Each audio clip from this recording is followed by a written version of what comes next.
whatever information I can, but that information right now is still being investigated. So I just want to make sure, did it seem like he was responding to like an attempted robbery? Somebody was trying to go through these things, or was the victim known, the victim's family, were they known to the offenders? No. Right now, at this time, what we know is that this individual had broken into this vehicle. They observed it, and they confronted it. Here's what I'll tell you about this. As you know, there are a lot of vehicle thefts, thefts of catalytic converters, things of that nature.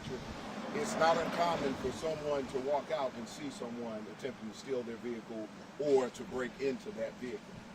What we will tell you at that point, please, if you see this, just call the police. Please do not try to confront these individuals. I do understand that it's really hard to walk out and see someone breaking in or damaging something that you've paid your hard-earned dollars for, but it's really not worth it to confront that individual because lives are on the line. Was the family coming to this church? Do we know that? Yes, they were on their way to church. Right here? Yes. Okay. Deputy Chief, this is the second time within 24 hours that Chicago police have been here, the media have been here to talk about a kid being struck by gunfire.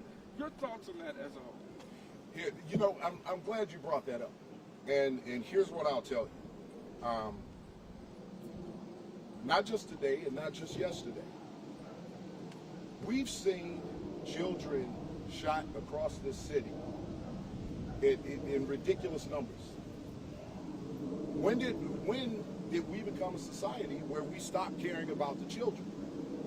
At some point, someone's got to stand up and understand that there are victims out here.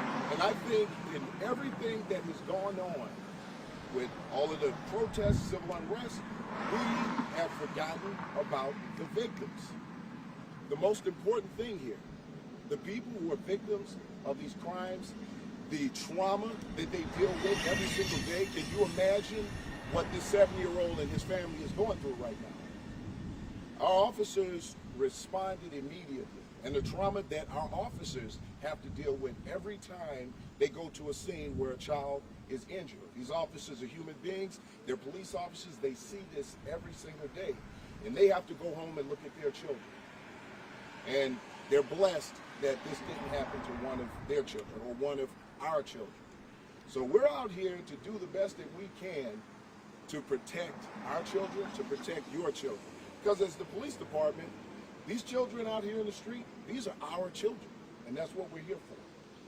So I would say to the community, please, let's start stepping up. Let's start pointing out these people who are out here shooting and killing children.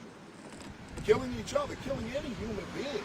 But just the blatant disregard for the life of a child just tells me what kind of person you are. Was the offender a juvenile?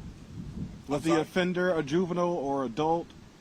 The offender is an adult, yes. Can you identify him yet? No, well, he's in custody right now, and he has been positively identified. So that investigation is ongoing right now. So we do have someone in Larry, can I just ask you one thing? Yes. This boy was shot in the leg. Did the family transport him to Roseland themselves to be a drive from there? Yes, the family rushed, once they realized that the 7-year-old was shot in the leg, they rushed him immediately to Roseland Hospital, and once they got him there, they then transferred him to Comer's Children's Hospital. And nobody else in that vehicle was hurt? No one else at this time that we know of was struck. So, I know there's several evidence map markers outside. Can you tell us anything more about the investigation in terms of how many bullets you think were fired? But more than that, I'm assuming 1 o'clock broad daylight, a lot of other folks were outside as well and could have possibly been hit, right? That's always possible. You know, when someone shoots randomly into any particular area, there are homes here. Those bullets can go into a home. So it's reckless behavior. As far as the scene, again, that's still being processed right now. So we, until all of the evidence is gathered, you know, I don't really want to comment on that. All right, thank you very much, folks. Thank you very much. Thank you.